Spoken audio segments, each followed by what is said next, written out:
pour poursuivre, on va accueillir le docteur Sophie Léotez, qui est infectiologue au centre hospitalier de La Roche-sur-Yon, responsable de l'équipe multidisciplinaire en antibiothérapie 85, et qui va nous proposer donc un best-of infectiologie autour de une revue bibliographique et puis les actualités intéressantes qui ont été présentées dans les différents congrès cette année, JNI, RICAI. Donc, merci pour cette invitation à faire le best-of 2024 en infectiologie. Donc, comme l'a dit Hélène, ça va être surtout quelques dias sur les JNI et majoritairement des retours sur la RICAI, qui était très riche dans plein de domaines, antibiothérapie, puis il y aura quelques petits apartés aussi, parasito, champignons, etc. Donc quelques dias, mais ça va être très rapide sur les JNI, sur quelques dogmes qui disparaissent. Donc il y avait toute une session sur les infections respiratoires, etc. Et donc le microbiote respiratoire existe au même titre que le microbiote intestinal, etc. Donc c'est la fin d'un dogme. Il y a des micro-organismes dans les poumons sains, contrairement à ce qu'on a appris jadis et à ce qu'on a appris il y a quelque temps à nos étudiants aussi, avec une prédominance de bactéries anaérobies commensales et en fait sur un schéma très comparable à ce qui se passe dans l'intestin. Donc bien sûr, ça joue un rôle dans l'homéostasie pulmonaire. Il y a des interactions antagonistes en fonction des antibiothérapies qu'on peut recevoir, en particulier au niveau des bêta-lactamases. Et ça a évidemment un impact sur le microbiote. L'antibiothérapie a un impact sur ce microbiote respiratoire. Autre petit flash sur les JNI, sur les infections urinaires, donc des petits rappels sur les bonnes pratiques concernant les ECBU. Ce sont des choses qu'on est censé savoir, mais qui sont toujours utiles à rappeler. Donc, chose que tout le monde ne sait pas forcément, c'est que les urines au lever ont une meilleure sensibilité après une incubation dans la vessie de 4 à 8 heures et que tous les autres horaires en fait, sont responsables de beaucoup de faux négatifs. La toilette, donc on le sait depuis longtemps maintenant, se fait sans antiseptique pour le CBU avec juste une toilette à l'eau au savon. Le deuxième jet est souvent mal connu des soignants et pas toujours réalisable quand il s'agit d'une personne âgée et qui n'a pas forcément les capacités à bien comprendre et à bien réaliser le prélèvement sur le deuxième jet. Et enfin, il faudrait certainement automatiser les lectures des bandelettes urinaires, parce que la lecture à l'œil n'est pas toujours très précise non plus. Et puis, autre dogme qui disparaît aussi, mais ça fait un moment qu'on en entend parler, mais de plus en plus, la cystite de l'homme. C'est pareil, on apprenait à nos étudiants que ça n'existait pas la cystite chez l'homme. Donc en fait, si, on revient là-dessus. Certains pays ont déjà franchi le pas, l'Angleterre, les Pays-Bas, la Suède, etc. Et donc, ça fait qu'on pourrait, dans ces cas-là, de cystite chez l'homme, traiter que 7 jours, et un peu sur le même modèle que la cystite de la femme, avec des antibiotiques qui n'auraient pas forcément une diffusion prostatique. Donc la question est comment on définit une infection, une cystite chez l'homme. Donc c'est des signes fonctionnels urinaires sans fièvre. Donc chez un homme jeune, effectivement, ça paraît cohérent. Chez un homme âgé qui fait moins de fièvre ou pas de fièvre, la définition est plus délicate. Donc c'est sur les critères de définition de ces cystites de l'homme qui restent un petit peu compliqués, en tout cas au-delà d'un certain âge, mais probablement que les prochaines recommandations préciseront un petit peu tout ça. Autre petit flash info, donc il y avait toute une session infection respiratoire et entre autres la psittacose. Donc la psittacose, on n'a pas forcément l'idée que ça peut être sévère, mais si, il y a des cas sévères de psittacose décrits avec des tableaux rapidement progressifs et des signes extrapulmonaires un petit peu comme pour la légionellose, en fait, d'insuffisance rénale, rhabdomyolyse, cytolyse, etc. Donc on recherche toujours évidemment l'exposition aviaire, soit professionnelle, soit personnelle. Et puis ne pas méconnaître les foyers endémiques. Donc on est directement concerné en Vendée, parce que comme vous le savez, il y a beaucoup d'élevages de canards, etc. en Vendée. Donc on est pas mal sensibilisé à la psittacose. Et peu de temps avant d'assister à ce topo, j'étais passée au staff de Réa et il y avait une psittacose grave. Et j'avais dit, là, c'est la première fois de ma vie que je rencontre une psittacose grave. Je ne savais pas que c'était possible. Donc si, c'est possible. Donc y penser. Et puis l'antibiothérapie, bien évidemment, c'est à viser intracellulaire, donc cycline plutôt pour les psittacoses. Et puis, je crois que c'est la dernière slide sur les JNI, donc les pneumopathies d'inhalation. Donc, on a déjà eu ce message à plusieurs reprises. Intérêt du scanner sans injection. La biologie n'est pas contributive. L'augmentin reste l'antibiothérapie de première intention. Et c'est fini du dogme C3G plus métronidazole. C'est-à-dire que l'augmentin suffit. Et si on met une C3G, en fait, la C3G suffit en elle-même. Il n'y a pas de plus-value à rajouter le métronidazole. Et la durée de traitement, comme pour d'autres pneumopathies, ça peut être réduit à 5 jours si l'évolution est rapidement favorable. Et puis les mesures de prévention des fausses routes, etc. Donc voilà, c'était très bref pour les JNI, donc ça va être plus long pour la RICAI. Donc c'est tout récent, hein, c'était il y a un petit peu plus d'un mois à Paris. Et donc il y avait vraiment plein de sessions différentes. Donc je commence par une session sur les infections pulmonaires avec Mycoplasma pneumoniae. Donc ça c'était le côté plutôt microbiologique avec le professeur Bébéard. Donc qui a rappelé que le portage asymptomatique peut durer plusieurs mois en général chez l'enfant. Vous savez que c'est une pathologie essentiellement du jeune enfant, de l'adolescent. Et que la durée d'immunité est relativement courte dans le temps, ce qui explique qu'on peut se réinfecter plusieurs fois. Et cette courte durée d'immunité est liée, entre autres choses, à des variations antigéniques au niveau d'une des protéines d'adhésion, la protéine P1. Les macrolides restent le traitement de référence de première intention, et en France, on n'est pas du tout embêté par la résistance aux macrolides, hein. On est à moins de 5%. Contrairement à d'autres pays comme la Chine ou le Japon, où la résistance augmente de manière exponentielle. Et les autres antibiotiques possibles, c'est-à-dire les tétracyclines et les fluoroquinolones, n'ont pas du tout de résistance associée, quand par hasard et par pas de chance, il y aurait une résistance aux macrolides. À la RICAI, donc il y a un mois, ils avaient parlé d'une alerte début décembre de l'ECDC sur une nouvelle augmentation des cas de mycoplasme, que vous savez que l'épidémie date de 2023-2024. Au Danemark, mais pas en France. Et donc, à ma connaissance, il n'y a pas d'alerte en France non plus. Au CHD à La Roche-sur-Yon, on a une alerte qu'on a gardée de l'année dernière sur les PCR positives à mycoplasme pneumoniae que je reçois. Et j'ai pas du tout l'impression. Il y a des cas sporadiques, voilà, mais il n'y a pas du tout d'explosion des cas pour l'instant. Après, je m'attarde un petit peu sur l'étude Mikado à laquelle je pense un certain nombre d'entre vous ont participé. Donc c'est une grosse cohorte française qui a repris rétrospectivement des dossiers de patients adultes hospitalisés pendant l'hiver 2023-2024, pendant la grosse épidémie à Mycoplasma pneumoniae. Donc Mikado, c'est Mycoplasma pneumoniae, le AD, c'est adulte, et O, c'est le O de hospitalisé, c'était pour faire un joli nom.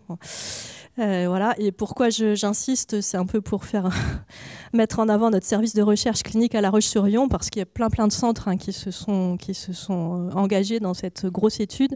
Ils avaient repris en fait les mailings des études de l'époque Covid en demandant si on était intéressé pour participer à cette cohorte. Et donc on a un très gros service de recherche clinique à La Roche-sur-Yon, et c'est pour ça qu'on se place 3e en fait en nombre de patients inclus. Voilà, c'est pour ça que j'avais pris mon petit post-it. Les premiers c'était Lille. Non, les premiers c'était les Nantais, pardon. Les Nantais avec 74 patients inclus, les deuxièmes Lille, et nous sommes les 3e. Donc un petit peu de fierté et de mise en avant de notre service de recherche clinique. Voilà.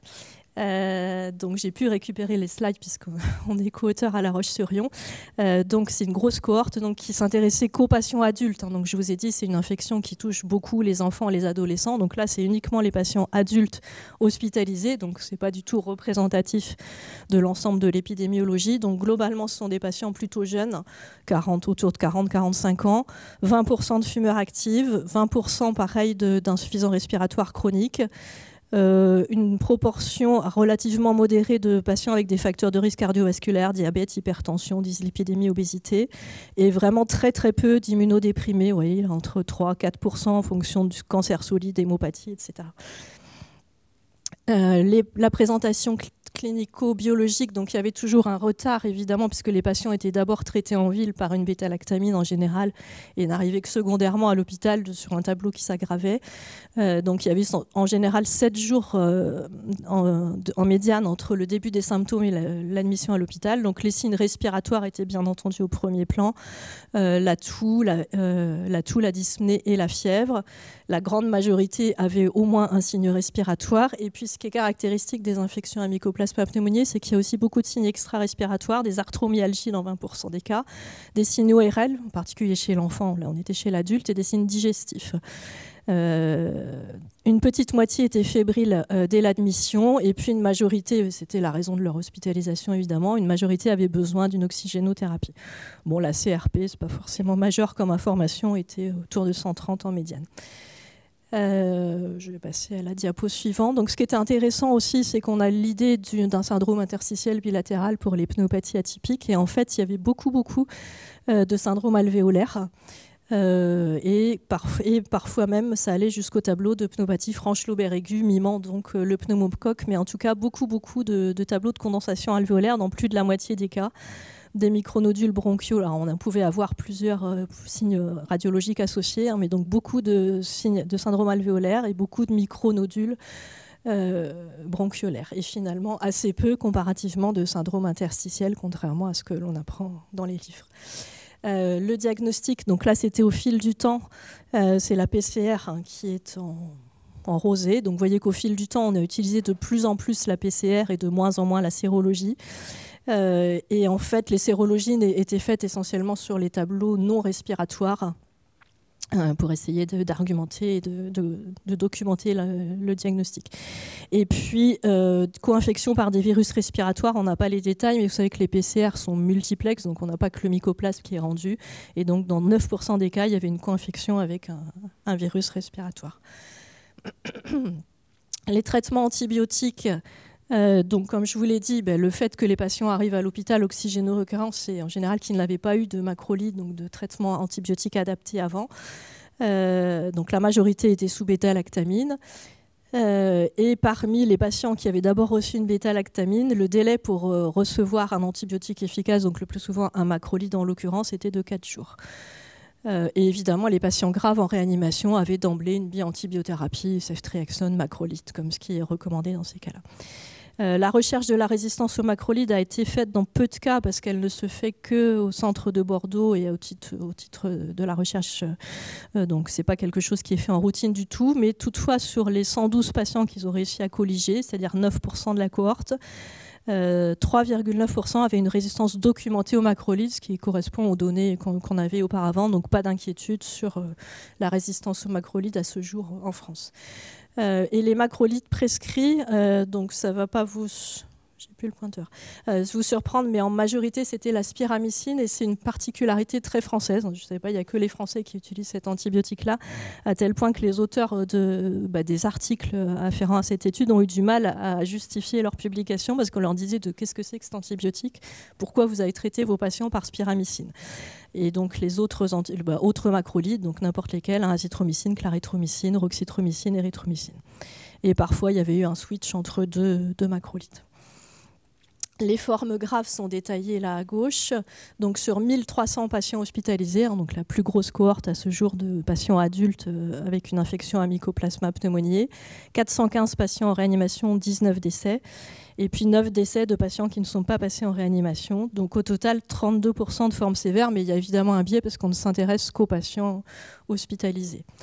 La mortalité intra-hospitalière reste faible, de 2%, ce qui correspond à ce qu'on retrouve dans la littérature, et en réanimation faible également, à 4,6%, ce qui est plutôt plus faible également que ce qui est relaté dans la littérature. Et donc les patients ont reçu majoritairement une oxygénothérapie, c'était en général le motif de leur hospitalisation. Plus fréquemment chez des patients âgés et qui avaient des anomalies bilatérales, donc des pneumopathies plus graves. La corticothérapie a été prescrite dans 15% des cas. Et de manière plus anecdotique, des immunoglobulines polyvalentes. Et en réanimation, beaucoup de patients ont été traités par Optiflow, donc pas nécessaire, et que 15% intubés, avec une durée médiane d'oxygénothérapie au débit ou d'intubation de 9 jours. 7% avaient des amines vasopressives, après c'est plus anecdotique, et 28% à noter des patients en réanimation n'avaient aucune de ces thérapeutiques spécifiques, donc pour une surveillance rapprochée, simple, dans la crainte d'une aggravation. Les facteurs associés aux formes sévères sont notés là à droite, donc l'hypertension artérielle, l'obésité, l'insuffisance hépatique chronique, l'atteinte pulmonaire bilatérale à nouveau, et aussi les formes extra-pulmonaires. Et bien entendu, quelqu'un qui était déjà sous macrolide avant son admission à l'hôpital avait moins de risque de faire une forme sévère. Et les facteurs associés au décès, sans aucune surprise, l'âge élevé et l'immunodépression, c'est des facteurs qu'on retrouve partout dans le domaine de l'infectiologie et pas que. Un petit focus sur les manifestations extra-respiratoires qui concernent un peu plus de 10% des patients, avec des formes cutanées essentiellement. En particulier érythème polymorphe, des anémies hémolytiques auto-immunes, on en a eu une ou deux à La Roche-sur-Yon, des méningo-encéphalites, on a eu une encéphalite hospitalisée en réanimation aussi, alors qui sont difficiles à diagnostiquer parce qu'en général on n'a pas la PCR positive dans le LCR, mais c'est un ensemble d'arguments clinico-biologiques qui font que le patient avait fini par s'améliorer quand il a eu une antibiothérapie à visée intracellulaire. Des myocardites. Et ce qui est caractéristique aussi, c'est que ces patients peuvent n'avoir que des manifestations extra-respiratoires, ce qui rend le diagnostic plus difficile aussi. Donc en conclusion, c'est la plus grosse cohorte publiée à ce jour, donc plus de 1300 cas d'adultes, on ne s'intéresse qu'à l'adulte, hospitalisés pour une infection documentée à Mycoplasma pneumoniae. Donc ce qu'il faut retenir, c'est que les formes interstitielles ne sont pas si fréquentes que ça et que c'est majoritairement des formes alvéolaires, que la mortalité reste faible, donc conforme aux données de la littérature, et même plus faible en réanimation que ce qui était connu, probablement parce qu'avec les nouvelles approches d'oxygénothérapie au débit aussi, on a pu améliorer le pronostic de ces patients. Donc l'antibiothérapie efficace, bien évidemment, protège des formes graves, et les manifestations extra-respiratoires feront l'objet d'études ancillaires là en cours, parce qu'il y a suffisamment de cas pour détailler les choses et avoir des données complémentaires. Voilà, les limites de tout ça, je vous en ai parlé, c'est que là on s'intéresse que à l'adulte hospitalisé et que c'est une maladie qui concerne beaucoup les enfants, les adolescents, les adultes jeunes et beaucoup l'ambulatoire, donc on n'a pas du tout regardé ce côté-là de la chose. Le profil des patients a pu se modifier au cours du temps et puis des conditions de screening. On a fait de plus en plus de PCR, je pense, au fil de l'hiver. On a exclu les patients hospitalisés de moins de 24 heures, donc potentiellement il y a peut-être des décès qui ont échappé à l'étude. Il n'y a pas forcément, comme c'est quelque chose de rétrospectif, les motifs d'admission à l'hôpital et en réanimation ne sont pas toujours renseignés en tant que tels. Et puis il y a toutes les co-infections virales qu'on n'a pas regardées de manière précise, mais qui ont pu aggraver potentiellement des tableaux aussi. Voilà, donc c'est fini pour Mikado. Ça, c'est la même chose, mais chez les enfants, en fait. Donc une étude faite en France aussi pendant la même période de l'hiver 2023-2024. Donc ils ont appelé ça origami, je ne sais plus l'acronyme, mais c'est pareil, on cherche des jolis mots pour les études. En résumé, l'atteinte pulmonaire est majoritaire chez l'enfant aussi, mais il y a des formes cutanées. L'asthme semble être chez l'enfant un facteur de risque d'infection plus sévère. Et puis les perspectives, ça marche plus. Les perspectives, c'est de creuser un petit peu les dossiers des enfants hospitalisés en réanimation et en USC, et de comparer les formes de l'enfant, les formes de l'adulte. Donc il y a encore plein de travail à faire là-dessus. Voilà, c'est fini pour Mycoplasma. Donc la autre session, c'était toute une session sur le bon usage des antibiotiques. Donc il y avait une première étude sur laquelle je vais passer vite, parce qu'il y a un atelier cet après-midi sur le même sujet, des outils pour bien prescrire les antibiotiques. Donc c'était un questionnaire en fait qui avait été envoyé à tous les infectiologues français pour savoir comment ils faisaient, de quelle manière ils pratiquaient les dosages plasmatiques des antibiotiques, à quelle fréquence, est-ce qu'ils avaient des référentiels, etc. Donc en résumé, c'est très variable en fonction des centres, il n'y a pas du tout de standardisation ni de consensus. Il y a le même problème pour tout le monde des rendus de résultats, c'est-à-dire tout ce qui est Ginta, Miclin, Vanco qui est fait sur place parce que c'est des méthodes simples, et tout ce qui est amoxicilline, oxacilline, etc. c'est envoyé dans le centre de référence, dans le centre le plus proche. Donc il y a le délai d'acheminement. Si vous avez raté la navette du midi, ça part que le lendemain. Si c'est le samedi matin, ça part que le lundi matin, etc. C'est pas techniqué tous les jours forcément dans le laboratoire où on l'envoie, donc il peut y avoir des fois 3 à 4 jours avant de réceptionner le dosage d'amoxicilline, etc. Donc gros souci en temps réel, donc plein de travail à faire là-dessus. Autre topo toujours sur ce même sujet, donc c'était fait par le laboratoire de Nice, donc laboratoire de bactériaux, qui avait essayé de mettre des mesures en place pour adapter plus précocement l'antibiothérapie. Donc ils utilisaient premièrement un test bêta-lactamase pour vraiment identifier les BLSE dès le flacon d'hémoculture, un milieu de culture, donc je ne suis pas bactério, Hinton, qui rend un antibiogramme plus rapidement, donc il gagne 7-8 heures par rapport à d'autres milieux, et troisièmement un conseil en antibiothérapie tracé sous forme d'algorithme en fait à partir du dossier informatique. Donc tout ça suppose un service de bactériaux ouvert 24/24, ce qui n'est pas le cas partout, ce n'est pas le cas chez nous. Et le gain de temps au total de rendu d'antibiogramme est de 9 heures et avec une adaptation plus précoce de 13 heures par rapport aux pratiques standards. Donc très intéressant, mais pas extrapolable à tout le monde. Mais en tout cas, c'est des pistes d'amélioration. toujours dans cette session d'amélioration de l'utilisation des antibiotiques, sur les neutropénies fébriles et le choix de la bêta-lactamine. Donc c'est quelqu'un de Brest. Donc, ils s'intéressaient aux antibiothérapies chez leurs patients neutropéniques fébriles, donc avec 20% qui avaient des hémocultures positives, dont 25% d'entérobactéries. C'était une étude rétrospective.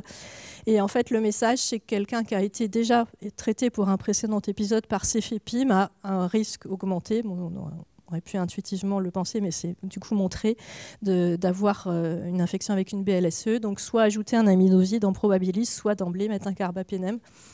Donc c'est illustré sur cette... j'ai toujours plus de pointeur, mince. Illustré, donc vous avez à gauche au premier épisode, donc 75% des bactéries qui sont sensibles, 11% de BLSE.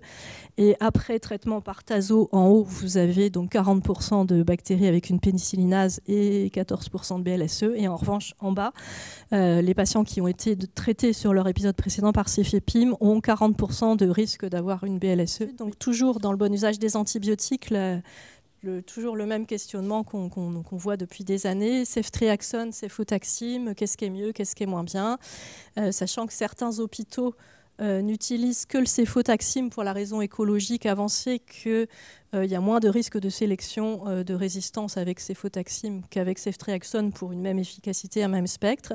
Donc certains hôpitaux sont passés quasiment au tout cefotaxime. Mais quid de l'impact réel sur les sélections de résistance, c'est toujours la même question.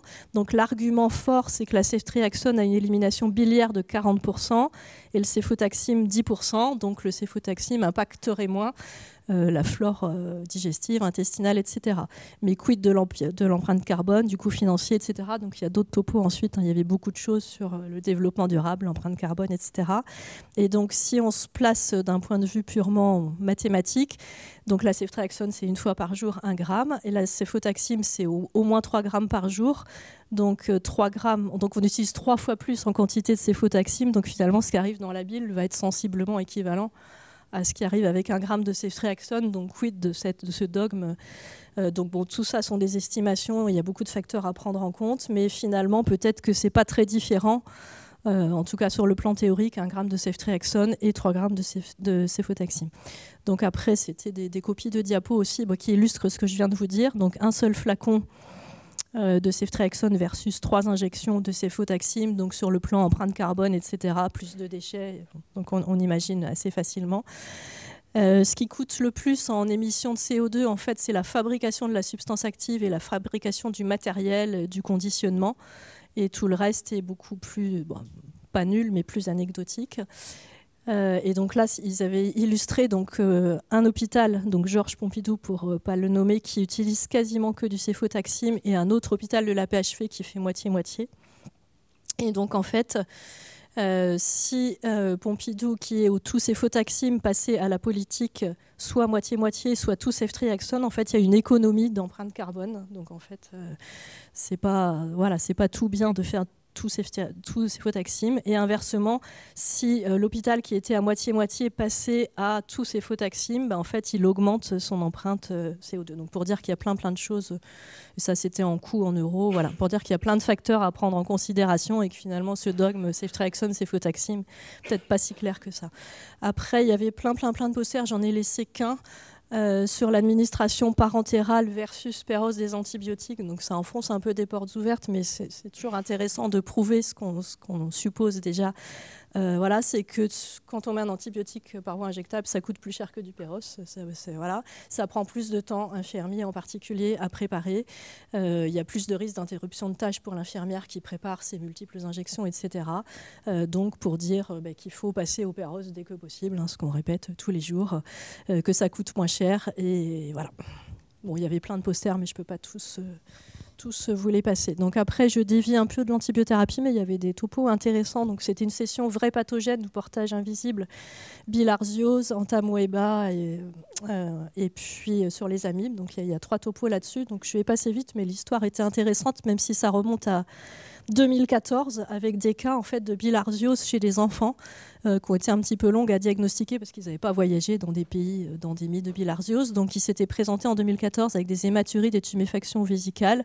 Et puis après multiples enquêtes, ils étaient remontés à un séjour en Corse dans le Cavu, qui est une petite rivière dans le sud-est de la Corse, qui était infestée de Bulinus truncatus, qui est l'hôte intermédiaire des hématozoaires de la bilharziose.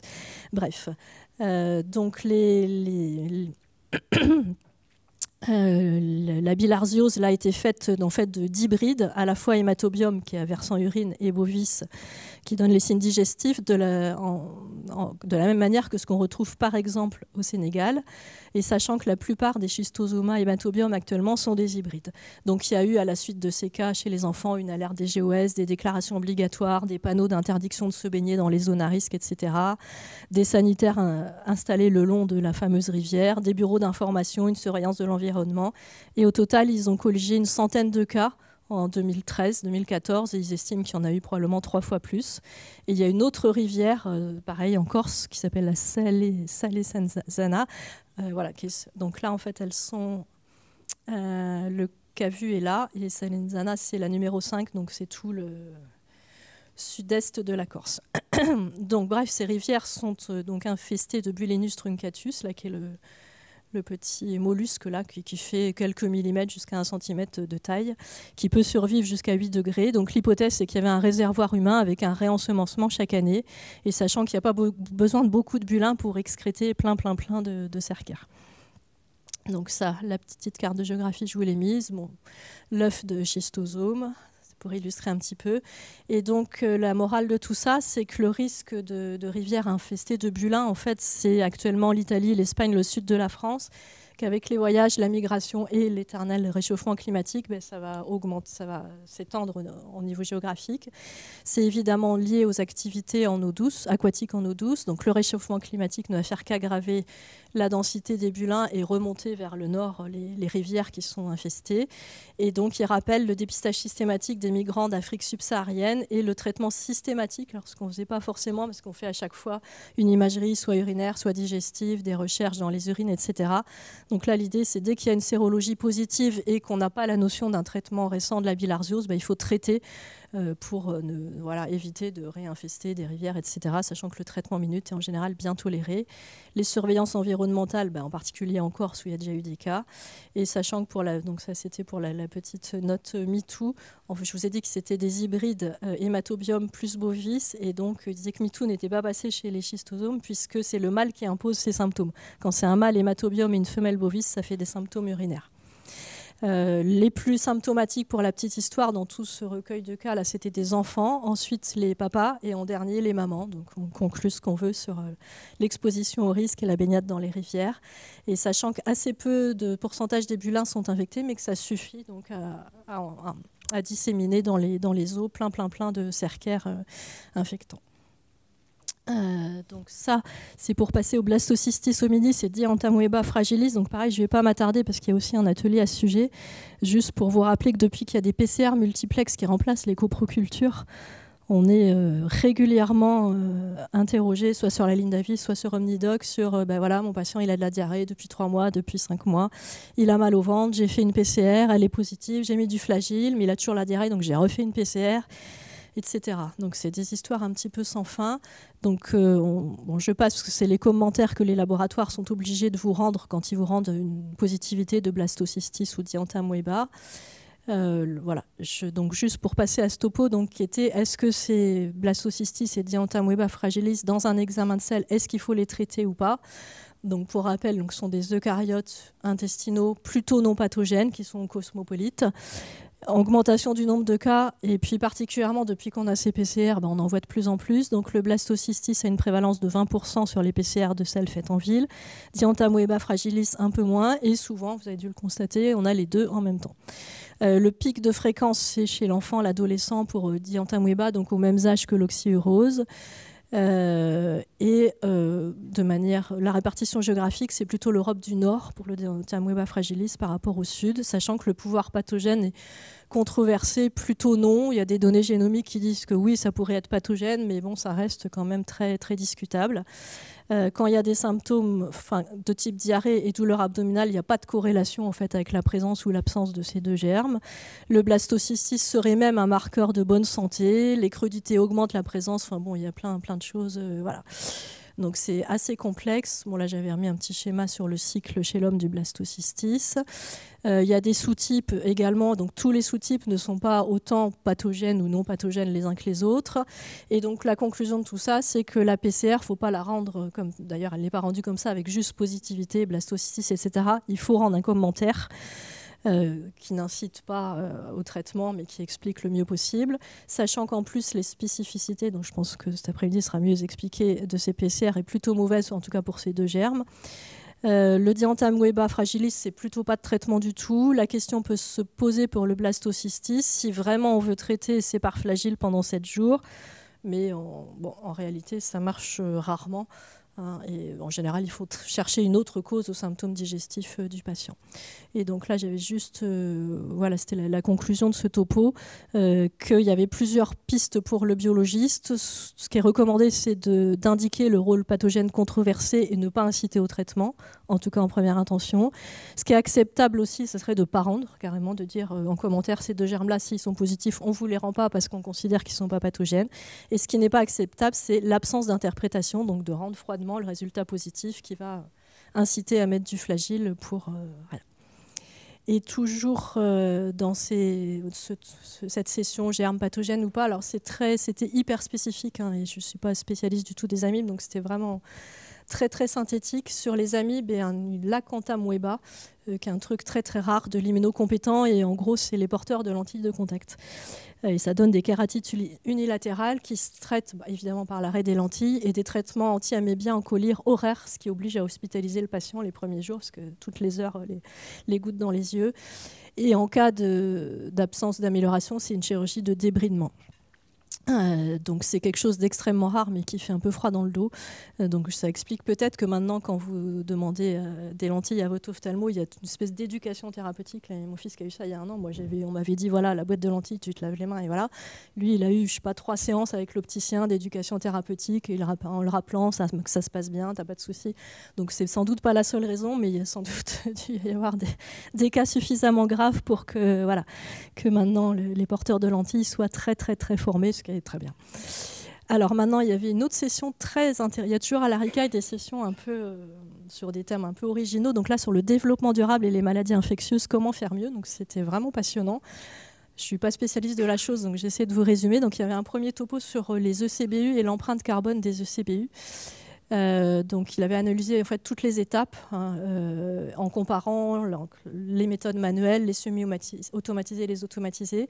Et en fait, en résumé, ce qui a le plus gros impact, c'est les gélomes Müller-Hinton, parce qu'on en utilise 2 par antibiogramme et elles sont enveloppées dans un truc de polyester cristal qui est très polluant. En fait. Bon, après, toutes les étapes, évidemment, comptent en empreinte CO2 et tout ça, le transport, les étuves. Et donc, par laboratoire, en fait, tout dépend du nombre de CBU réalisés à l'année, du fait qu'on réalise ou pas un antibiogramme, de l'organisation territoriale et tout ça.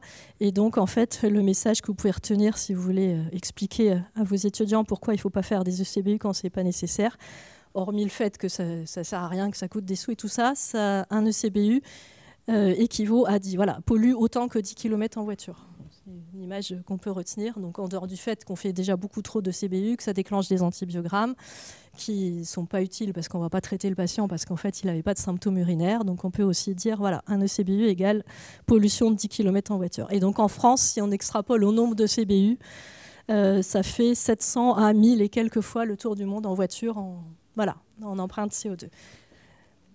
Deuxième topo sur le même sujet, c'était la contamination des milieux extérieurs par les antibiotiques. Donc gros sujet, les conséquences et les pistes d'amélioration. Donc en fait, les 2 grosses sources, c'est les effluents d'élevage et les eaux usées des stations d'épuration. Pour rappel, on ne produit pas du tout d'antibiotiques en France. Les productions, c'est toujours les mêmes pays. C'est la Chine et l'Inde. Donc là, ils sont inondés d'antibiotiques par leurs usines de production. Donc nous, c'est les effluents d'élevage et les eaux des stations d'épuration. Donc il y a une surveillance en France de certains nombres d'antibiotiques que je n'ai pas tous listés, fluoroquinolone entre autres, sulfaméthoxazone, etc. Et dans l'environnement, évidemment, il n'y a pas que les antibiotiques, il y a des bactéries. Et donc, les bactéries, elles vont coopérer pour résister aux antibiotiques. Il y a des histoires de biofilms dans la nature, des échanges de gènes, des spores, des activités métaboliques très réduites. Enfin bref, donc l'idée, c'est d'identifier les antibiotiques les plus dangereux, donc les plus polluants, avec des valeurs limites de concentration à ne pas dépasser dans la nature pour ne pas créer des catastrophes écologiques. Donc, en gros, les macrolides ont un faible risque, trimétoprime médian, la ciprofloxacine élevée, donc bon, ça correspond à ce qu'on connaît en pathologie humaine. Fort heureusement, les pénicillines, qui sont les antibiotiques les plus prescrits, ne sont pas polluantes, donc c'est assez rassurant. Donc, la conclusion, il faut favoriser la prescription des antibiotiques les moins polluants, donc former les prescripteurs, informer les patients, action régionale, action nationale. Et RSE, donc pour ceux qui, comme moi, ne savaient pas exactement ce que c'était, la RSE, c'est la responsabilité sociétale des entreprises. Donc c'est défini par la Commission européenne. Donc toutes les entreprises, en fait, s'engagent volontairement dans des préoccupations sociales et environnementales pour que leurs activités ne soient pas trop polluantes. Bref, donc toutes les entreprises devraient être engagées également là-dedans. Donc il faut évidemment contrôler les effluents industriels. Et puis quid des associations de malfaiteurs, c'est-à-dire que là on regarde les antibiotiques un par un avec leur concentration maximale à ne pas dépasser un par un. Mais par exemple, si la ciprofloxacine rencontre de l'ofloxacine et une autre quinolone, qu'est-ce qui se passe? Est-ce qu'ils additionnent leurs effets néfastes, de quelle façon, etc. Donc ça, c'est le PNEC, c'est-à-dire la plus forte concentration de la substance sans risque. Est-ce qu'elle s'additionne? Est-ce qu'elle se multiplie? Enfin bon, il y a plein de choses. Il y a plein de choses à étudier là-dedans. Donc ça, c'était le schéma pour expliquer donc, les eaux usées et les effluents d'élevage. Et dernier topo sur le sujet, donc l'aspergillus, avec sa petite tête aspergillaire. Donc c'est le professeur Lepape que les Nantais connaissent bien. Et donc c'est vraiment son dada, l'aspergillus résistant aux azolés. Donc pour rappel, l'agriculture utilise plein d'azolés pour plein de raisons, dont le tébuconazole, alors qu'on n'utilise pas nous en pathologie humaine, mais vous savez que les résistances aux azolés, ça croise très bien. Et donc clairement, l'origine environnementale des résistances aux azolés est démontrée. Donc la majorité des résistances, en tout cas des aspergillus aux azolés, c'est d'origine environnementale. À quoi ça sert le tébuconazole? Ça protège les cultures, ça favorise la croissance, ça protège les bois de la putréfaction, ça protège les fleurs, ça empêche les fleurs de s'abîmer, d'avoir des taches blanches et tout ça. Donc il y en a plein aux Pays-Bas, plein en Colombie.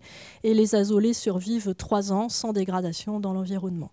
Il y en a plein dans les jardinières, dans le milieu urbain. Et donc sur Nantes, il a fait une étude qu'il appelle Urbazole. Donc c'est un bêta-test. Donc il a demandé à des Nantais, des habitants aux environs de Nantes, de prélever leurs jardinières, la terre de leur jardin et tout ça. Et donc il retrouve un taux faramineux de résistance aux azolés, donc 35% dans la région nantaise.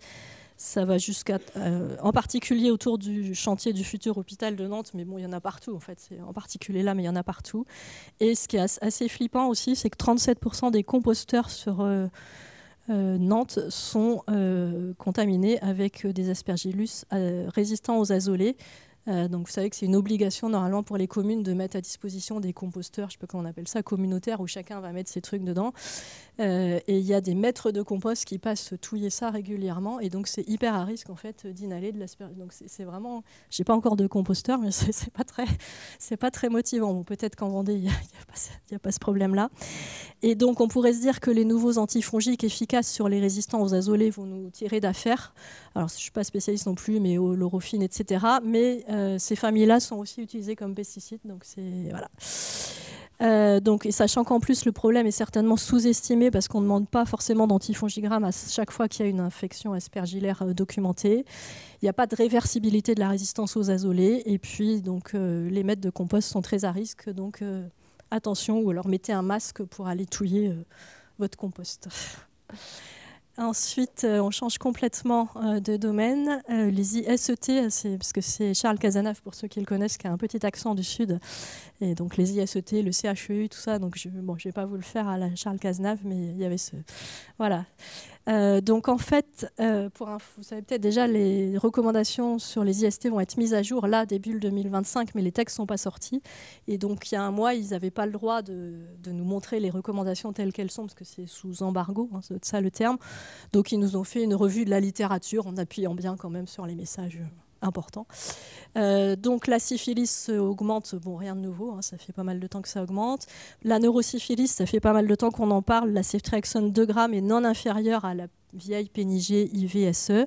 Ça a permis de réduire l'hospitalisation, mais attention, parce qu'on passe d'une PNIG à un spectre très étroit à la ceftriaxone, qui est quand même un spectre beaucoup plus large. Et puis, pour l'avoir fait de temps en temps, la PNIG IVSE sur diffuseur à la maison, c'est pas forcément très compliqué à gérer non plus. Mais bon, dans les cas où on ne pourrait pas faire, où ça serait bloquant pour la sortie, on peut faire de la ceftriaxone 2 grammes. Dans les formes ophtalmologiques de la syphilis, on peut faire de la doxycycline double dose pendant 28 jours.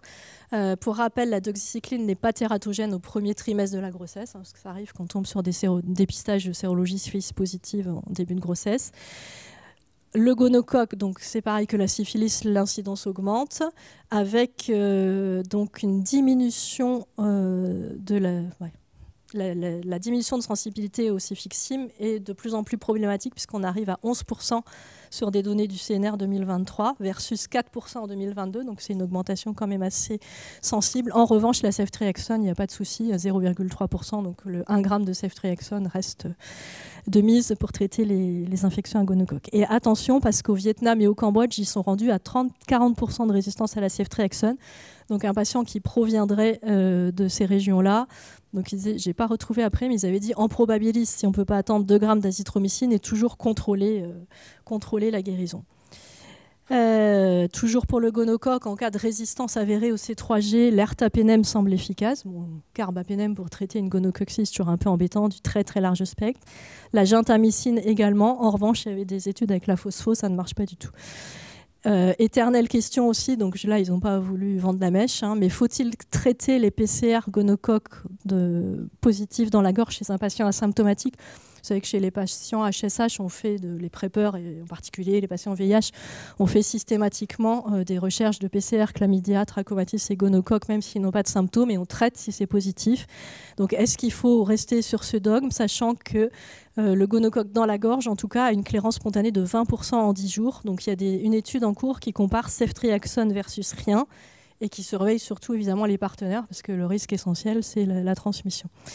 La clairance d'un portage pharyngé, une fois que le patient a reçu sa ceftriaxone, c'est 3 jours.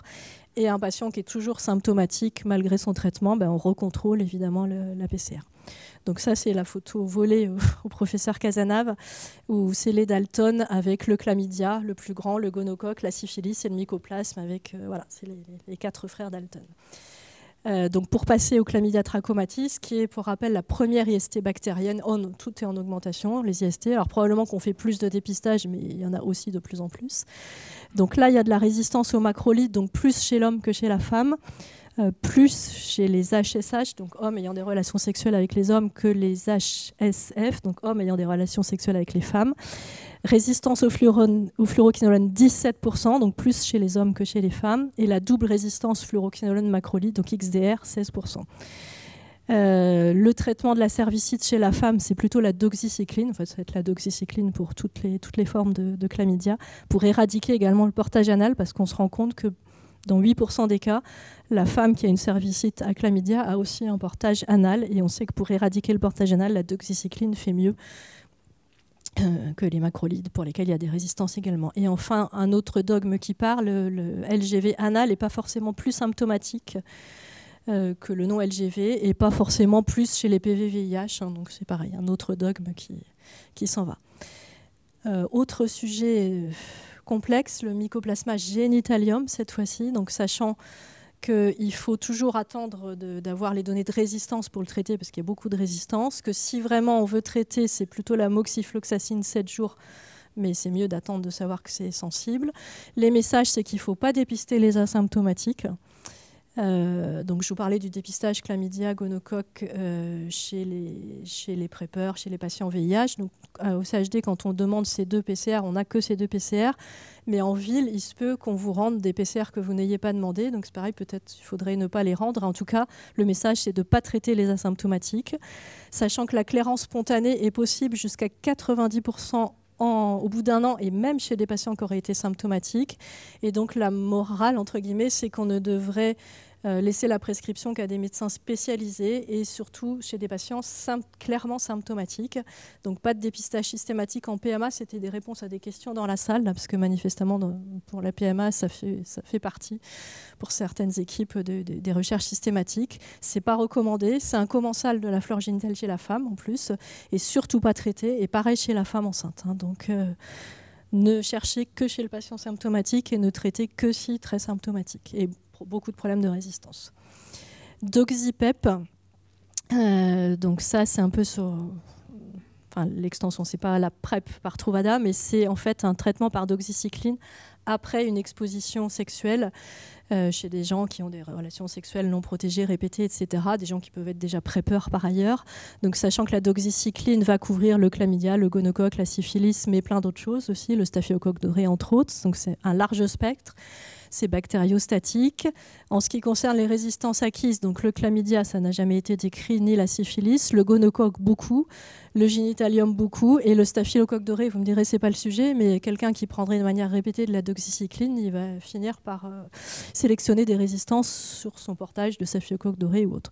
C'est très bien toléré, et donc là, il proposerait cette étude Doxypep, un traitement post-exposition, TPE, de doxycycline 200 mg en prise unique, dans les 72 heures qui suivent le risque, donc les relations sexuelles non protégées, maximum 3 fois par semaine, et sachant que ça couvre bien le chlamydia, la syphilis, un petit peu moins bien la syphilis, et que c'est pas terrible du tout sur le gonocoque. Donc ça pose question parce que il faut pas non plus avoir un surusage, une surprescription de doxycycline. Ça pourrait être sur le modèle de ce qu'on appelle la médication accompagnée, comme la phosphomycine qu'on donne aux femmes en traitement auto-déclenché en cas de cystite. Sauf que la phosphomycine, c'est un spectre hyper étroit et c'est une diffusion purement urinaire, donc le risque écologique est quand même très petit.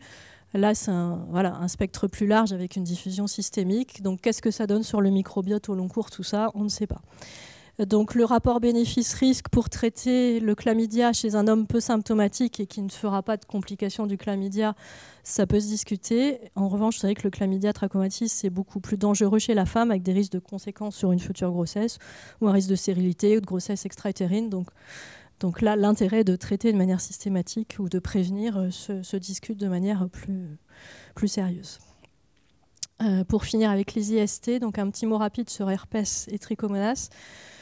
Donc juste sur les récurrences herpétiques peu fréquentes, en fait, il y a des schémas raccourcis que vous avez peut-être déjà vu passer, donc de valaciclovir 2000 mg, c'est-à-dire 4 comprimés de valaciclovir matin-soir, un jour. Et voilà. Chez la femme enceinte, c'est 500, donc un comprimé matin-soir pendant 3 jours, donc traitement raccourci aussi. Et chez l'immunodéprimé, on reste aux double doses, 1000 mg 2 fois par jour pendant 5 jours. Il y a plein de tableaux, mais prophylaxie autour de l'accouchement chez une femme qui fait des récurrences répétées d'herpès génital, on la met sous valaciclovir 500 mg 2 fois par jour à partir de 36 semaines d'aménorrhée. Et enfin, trichomonas vaginalis pour terminer, responsable de vulvovaginite, leucorrhée. Chez l'homme, ça peut être responsable d'écoulement urétéral, donc le traitement est le métronidazole. Donc soit 500 mg matin-soir pendant 7 jours, soit ça peut être une dose unique également de 2 grammes. Et pour finir, pour revenir aux antibiotiques, c'était une gériatre infectiologue qui faisait un topo sur le Clostridium. Alors c'est le Clostridioides, j'ai même pas mis son nom actuel. Et c'était juste intéressant parce que c'était la prise globale du sujet âgé qui fait une infection à Clostridium et qui décompense tout, comme à chaque fois qu'il fait une infection, une maladie aiguë. Et c'était intéressant pour les gens qui font de l'hospitalisation et qui ont des gens âgés dans leur chambre. C'est une gériatre, une atmosphère propice à ce que le patient entende bien, voit bien, donc ça soit bien éclairé, qu'il ait ses appareils auditifs, qu'il puisse se lever pour aller au cabinet de toilette sans se casser la figure sur le déambulateur, etc.